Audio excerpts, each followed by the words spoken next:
IndyCar Acura Grand Prix Long Beach 2023. It's a race I always look forward to. The racing on the street. So there's, it's just so iconic.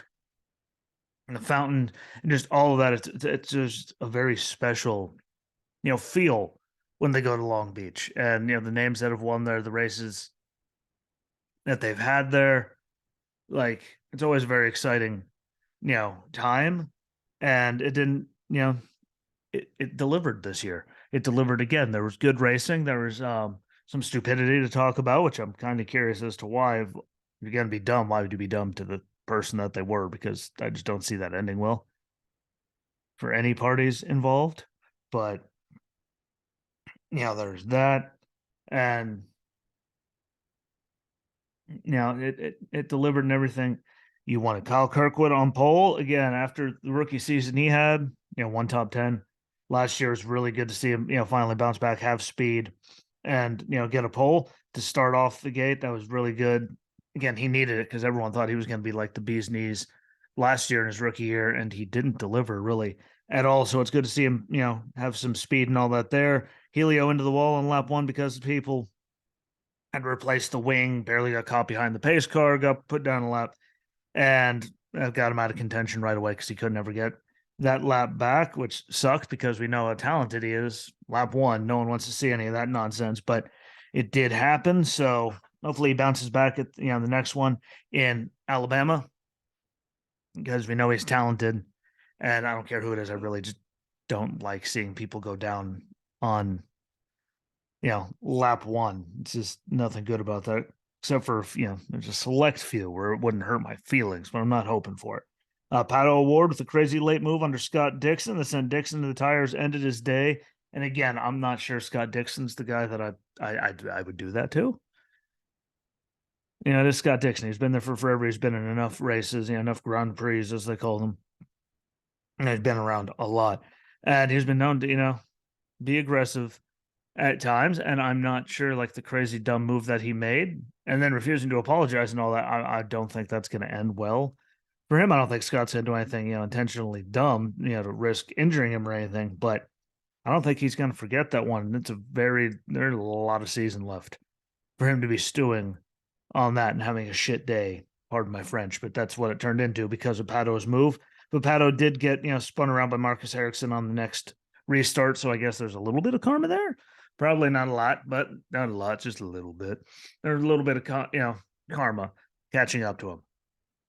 And that move, I mean, he dove down in there late, and that's why I have problems with stewards, race control, whoever the hell they call them across anything, NASCAR officials.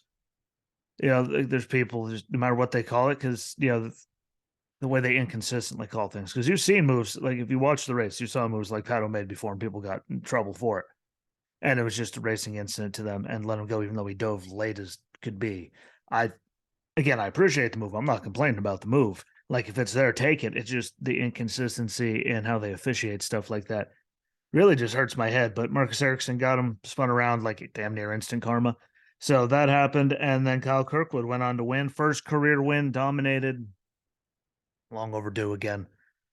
Glad to see it, happen, in his second year, especially after his first year. He came in with all the hype and he only got one top 10. Things didn't go well. It's kind of like when they called up Joey Logano way too fast. He wasn't ready yet. Didn't look at the nickname sliced bread. Didn't work. They've done it with a lot of people. NASCAR, they're ready. It's just there's so much expectation that they're never going to live up to it. And that was last year. And I think he let a bunch of that pressure himself get to him. And only one top 10. To see him come out, dominate like that, and get the win, fantastic. Roman Grosjean, great to see him get a second.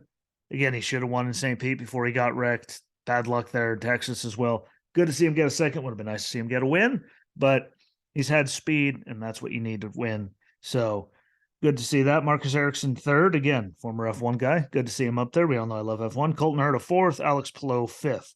And great day for Andretti Autosport, I might add, as well, just because, again, look what happened to Roman in St. Pete, then again, Texas, and he's not the only driver there where just dumb stuff has happened to them. As a team, they've had a lot of wrecks, a lot of stuff that was nowhere near their fault. Take them out. So it was really, really, I was excited for them. Might not sound very excited, but I was, stoked to see them get 3 out of the top 4. They really needed it. Michael Andretti, Mario, like we know what the Andrettis mean to that sport and to motorsports as a whole. So it was really cool to see them finally get a complete race. It was like Chase Sexton in Supercross. It was great to see them finally get a complete race because he's been fast all year too. Just something dumb happens like every race, regardless of if he wins or not. And they've had that kind of luck going on, like Sheldon Creed last year in the Xfinity Series. Didn't matter what the hell he did. And most of it wasn't even his fault. He got caught in someone else's stupid.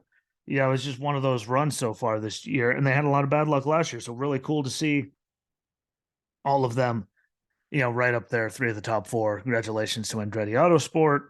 They desperately needed it because it was bad, but points coming out of it. Marcus Ericsson first. Pride Award is second at -15.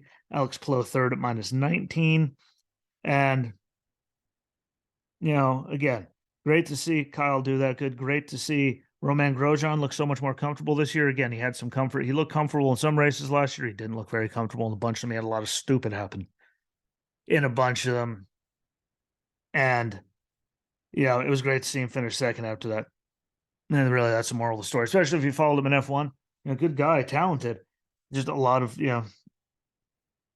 sketchy moments, we'll say the least. But second place, great for them. Again, great for Andretti Autosport. Tough, tough year for them. Tough year last year. And when the Andrettis are doing good, I think it's better for all the motorsports, really. Especially, in IndyCar. When they're doing good, the sport's better for the sport just because of who they are, the history, all of that. No matter what, those guys doing good in those situations, positions in sports is still good regardless. So that was really cool. And also really cool to see Kyle Kirkwood get his first career win in the same place where, his owner, Michael Andretti, got both his first and last career wins. That's really cool as well. We're kind of a full circle-ish. Sorry about the chair right there, but some kind of whatever you want to put that. See, Michael get his first and last win there. Kyle finally gets his first career after a rough rookie year right there too. I just find that to be really, really, really cool. So congratulations to him and everyone else in there that had good runs. Next race is Children's of Alabama Indy Grand Prix, Barber Motorsports Park. And I look forward to that. It's over the last week, 28th to the 30th. Make sure you're looking for that. But, don't forget to check out the rest of the show and the ones that are dropping with this: Apple, Spotify, Google, Good Pods, Amazon Music, iHeartRadio, YouTube, Rumble. It's all over the place. So make sure you find that. Support it with the Anchor/Spotify for podcasters links. Check out the rest of the stuff. Check out the Substack because we know I like it. Check out all the socials. Racing Rosinski on Twitter. Racing Rosinski on TikTok. Racing with Jesse Rosinski on Instagram and Facebook. It's all over there. That's all live now, and stuff gets posted there. Help get it further out there. And again, the Substack is really cool. Join the mailing list. That helps immensely. Gets more stuff out there, and share the hell out of those because I enjoy doing it. It's informative. And I'd have to listen to this voice in order to see what's going on outside in the rest of the racing world. But check them all out. Share the hell out of them. Shout out to those new percentage, those people in Canada that raise that percentage up. I don't personally know who you are, but thank you. I like seeing that percentage jump up the way it did. Unexpected. Really, really cool. Appreciate all of that. But thank you for watching, listening, no matter how you're doing it, where you're doing it. It's all greatly appreciated. And again, I'm going to say it again because it's imperative. Share the hell out of all of them because that helps more than anything to get more eyeballs on without having to give Facebook or any of them any more money. I appreciate all of you. And until we meet again, enjoy the rest of your day, folks. Bye.